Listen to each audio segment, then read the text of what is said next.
எல்லாருக்கும் வணக்கம். இன்னைக்கு நம்ம ஐஎன்எம் சீரியஸ்ல தலைவர்கள் வரிசையில பகத்சிங் பத்தி பார்க்க போறோம். இவருடைய காலம் பார்த்தீங்க அப்படின்னா 28/9/1907. இதுல தவறா இருக்கும், அதை சரி பண்ணிக்கோங்க. 23/3/1931 இவருடைய இறப்பு, தூக்கிலிடப்பட்டார். இவருடைய பிறப்பு பார்த்தீங்க அப்படின்னா எந்த ஊர்? ஜான்வாலா, லயல்பூர் மாவட்டத்தில் இருக்கு, பஞ்சாப். இந்த பஞ்சாப் இப்போதைய பாகிஸ்தான்ல இருக்குது. அடுத்து பெற்றோர் பார்த்தீங்க அப்படின்னா கிஷன் சிங், வித்யாவதி கவுர். இவருடைய தந்தை வந்து சுதந்திர போராட்ட வீரர் மற்றும் இவர் தாராளவாதியாக அறியப்படுகிறார்.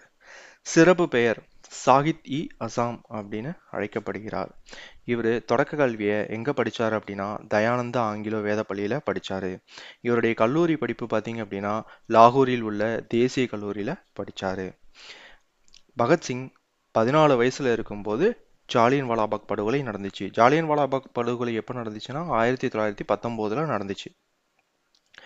1923 ஒரு கட்டுரை போட்டியில் வந்து பங்கேற்று அதில் வந்து பரிசு பெற்றிருக்கிறார். அந்த கட்டுரை போட்டியை நடத்திய அமைப்பு என்ன அப்படின்னா பஞ்சாப் ஹிந்தி சாகித்ய சம்மேளனன் அப்படிங்கிற அந்த அமைப்பு தான் கட்டுரை போட்டியை நடத்திச்சு. அதில் இவர் பஞ்சாபின் துயரத்தை பற்றி எழுதி கட்டுரை போட்டியில் பரிசு பெற்றிருக்கிறார்.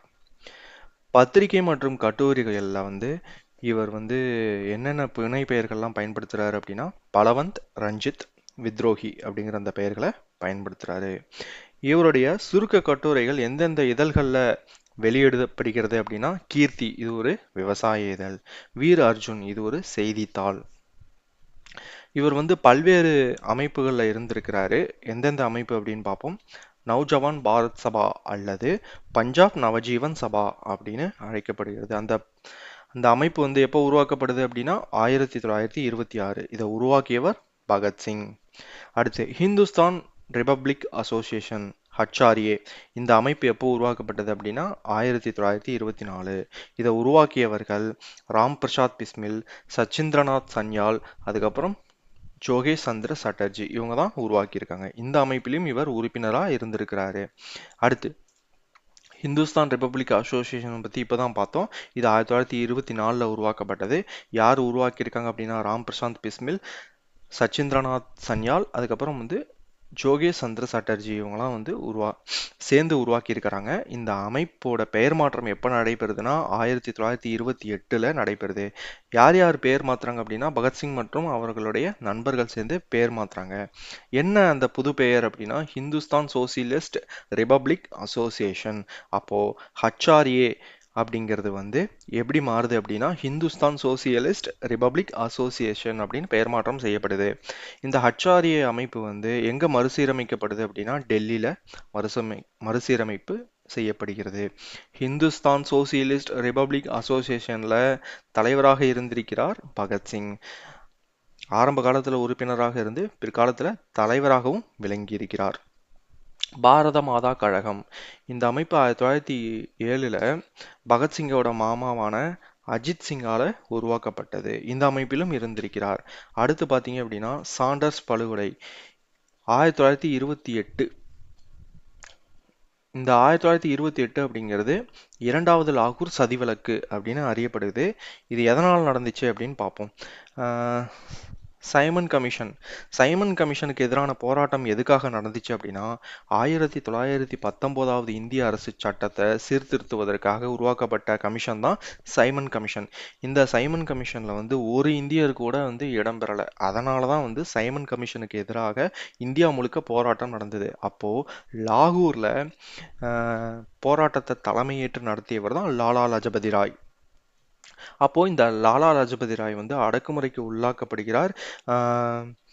ஜேம்ஸ் ஸ்காட் அப்படிங்கிற அந்த ஆங்கிலேய அதிகாரி வந்து லாலா லஜபதி ராயை அடித்து காயப்படுத்திடுறாரு. சில காலம் கழித்து லாலா லஜபதி ராய் மருத்துவமனையில் இறந்து விடுகிறார். இப்போ லாலா லஜபதி ராய் இறப்புக்கு காரணமான ஜேம்ஸ் ஸ்காட்டை பழிவாங்க நினைக்கிறார் பகத்சிங். ஆனால் வந்து ஜேம்ஸ் ஸ்காட்டை கொல்வதற்கு பதிலாக சாண்டர்ஸ் அப்படிங்கிற ஆங்கில அதிகாரியை கொன்றுறாங்க. ஓகே, இதுதான் வந்து இரண்டாவது லாகூர் சதி வழக்கு அப்படின்னு அழைக்கப்படுது. ஓகே, அடுத்து வந்து பார்த்தீங்க அப்படின்னா இந்திய புரட்சியாளர்களுக்கு சிறையில் சிறந்த நிலைமைகள், வசதிகள் மற்றும் அரசியல் கைதிகளாக அங்கீகாரம் வேண்டி 64 நாள் உண்ணாவிரதம் மேற்கொண்டார் அப்படின்னு போட்டிருக்கு. அதாவது அப்போ வந்து அரசியல் கைதிகள், அதாவது போராட்டத்திலலாம் கலந்துக்கிட்டு கைதாவாங்க இல்லையா, அந்த அரசியல் கைதிகள் வந்து கொலை குற்றம் செய்தவர்களோடு சேர்ந்து சிறையில் அடைக்கப்பட்டிருப்பாங்க. இந்த நிலைமைகள்லாம் தவறு. அரசியல் கைதிகளை மரியாதையோடு நடத்தப்பட வேண்டும், அவர்களுக்கு தனி அறை இருக்க வேண்டும், அவர்களுக்காக வந்து செய்தித்தாள்கள் இது போன்ற வசதிகள் செய்து தர வேண்டும் அப்படின்னு 116 நாள் உண்ணாவிரதம் இருந்ததாக சொல்லப்படுகிறது. 116 நாள் எப்படி இருந்தாங்க அப்படின்னா, 116 நாள் சாப்பிடாம இருக்கிறது கஷ்டம். ஆனால் வந்து பகத்சிங் உண்ணாவிரதம் இருக்கும் பொழுது ஃபாஸ்ட் ஃபீடிங் சாரி கட்டாய உணவு வந்து வழங்கப்பட்டது. அவருக்கு வந்து மூக்கில் டியூப் வழியாக வந்து பால் இந்த மாதிரியான பொருட்கள் வந்து கொடுத்து உயிரோட இருக்க வச்சிருக்காங்க. மேலும் வந்து அவரை சாகக்கூடாது அப்படிங்கிறதுல வந்து ஆங்கிலேய அதிகாரிகள் மிக தெளிவாக இருந்திருக்காங்க. ஒரு செத்துட்டா வந்து பார்த்தீங்க அப்படின்னா இந்தியா முழுக்க ஒரே பிரச்சனையாயிரும். அதுக்காக வந்து அவரை சாக விடாம கட்டாய உணவூட்டம் அதெல்லாம் கொடுத்துருக்காங்க. அதை பல நேரத்தில் பகத்சிங் எதிர்த்திருக்கார். இருந்தாலும் 116 நாள் உண்ணாவிரதம் சக்ஸஸ்ஃபுல்லாக முடிஞ்சு 116 நாள் கழித்து வந்து ஆங்கிலேயர்கள் வந்து அரசியல் கைதிகளுக்கான அந்த வழிமுறைகளை நாங்கள் சரியாக பண்ணித்தரோம் அப்படின்னு சொல்லிட்டாங்க. ஓகே, அடுத்து வந்து பார்த்தீங்க அப்படின்னா சட்டமன்றத்தில் பகத்சிங் குண்டு வீசி ஆண்டு பார்த்தீங்க அப்படின்னா 8/4/1929. இது எதுக்காக குண்டு வீசினாரு அப்படின்னு பார்த்தீங்க அப்படின்னா, ஆங்கிலேய அரசு வந்து 2 மசோதாக்களை தாக்கல் செய்து அதுக்கு எதிராகத்தான் குண்டு வீசியிருக்கிறார். எந்த மசோதா அப்படின்னா, பொது பாதுகாப்பு மசோதா மற்றும் தொழில் தகராறு மசோதா. இந்த மசோதாவை எதிர்க்கும் பொருட்டு தான் இவர் வந்து சட்டசபையில குண்டு வீசியிருக்கார். ஆனா வந்து யாரும் அங்க வந்து இறக்கவில்லை. யாருக்கும் காயம் ஏற்படுத்தாமல் செவிடர்களுக்கு கேட்க வைக்க குண்டு வீசப்பட்டது. இந்த செவிடர்கள் அப்படின்னு யாரை குறிக்குது அப்படின்னா ஆங்கிலேயர்களை குறிக்குது.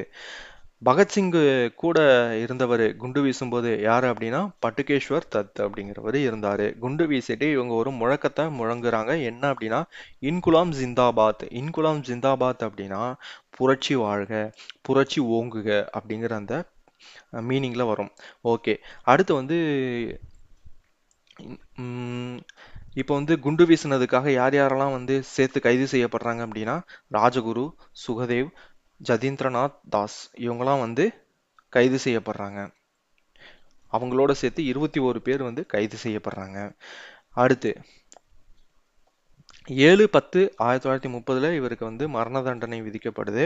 காரணம் என்ன அப்படின்னா ஆல்ரெடி 2வது லாகூர் சதி வழக்கு மற்றும் அதோட சேர்த்து சட்டமன்றத்தில் குண்டு வீசினார் இல்லையா, அதுக்கும் சேர்த்து மரண தண்டனை விதிக்கப்படுது. 23/3/1931 அதிகாலையில் லாகூரில் பகத்சிங், ராஜகுரு, சுகதேவ் 3 பேரையும் தூக்கிலிடுறாங்க. இவர் வந்து ஒரு புத்தகத்தை எழுதியிருக்கிறாரு சிறையில் இருக்கும்போது. அந்த புத்தகம் பேர் வந்து நான் ஏன் நாத்தியனாக இருக்கிறேன். எந்த சிறையில் இருக்கும்போது அப்படின்னா லாகூர் சிறையில். எந்த வருஷம் அப்படின்னா 1930 எழுதியிருக்கிறாரு. ஓகே, அடுத்து வந்து இவருடைய முழக்கங்கள் பார்ப்போம். புரட்சி என்பது வெறும் குண்டு எறிதலோ கைத்துப்பாக்கியால் சுடுவதோ அல்ல. புரட்சி என்பது மனித குலத்தின் பிரிக்க முடியாத உரிமையாகும். சுதந்திரம் என்பது அனைவரின் அழியாத பிறப்புரிமை ஆகும் அப்படின்னு சொல்லியிருக்காரு. அடுத்து புரட்சி என்ற வாள் கருத்துக்கள் என்ற சாணைக்கல்லில் கூர்த்திட்டப்படுகிறது. உழைப்பாளிகள் சமூகத்தின் உண்மையான ஆதரவாளர்கள். இந்த புரட்சியின் பலிபீடத்தில் நாம் மாபெரும் லட்சியத்துக்காக அளிக்கும் எந்த தியாகமும் அதற்கு முன் பெரியதல்ல அப்படின்னு சொல்லியிருக்காரு. அடுத்து விவசாயிகள் அந்நிய நுகத்தடியில் இருந்து மட்டுமில்லாமல் நிலப்பிரபுகள், முதலாளிகள் ஆகியோரின் நுகத்தடியில் இருந்தும் தங்களை விடுவித்துக் கொள்ள வேண்டும் அப்படின்னு சொல்றாங்க. ஓகே, ஹிந்துஸ்தான் குடியரசுக் கட்சி மறுசீரமைப்பு செஞ்சதே யாரு அப்படின்னா பகத்சிங். இதுதான் பகத்சிங் பற்றிய முக்கியமான தகவல்கள். தேர்வு நோக்கில் அனைத்தும் இதில் வந்து தொகுக்கப்பட்டிருக்கு. இதை மாணவர்கள் படித்து பயன்பெறுமாறு கேட்டுக்கொள்கிறேன். நன்றி.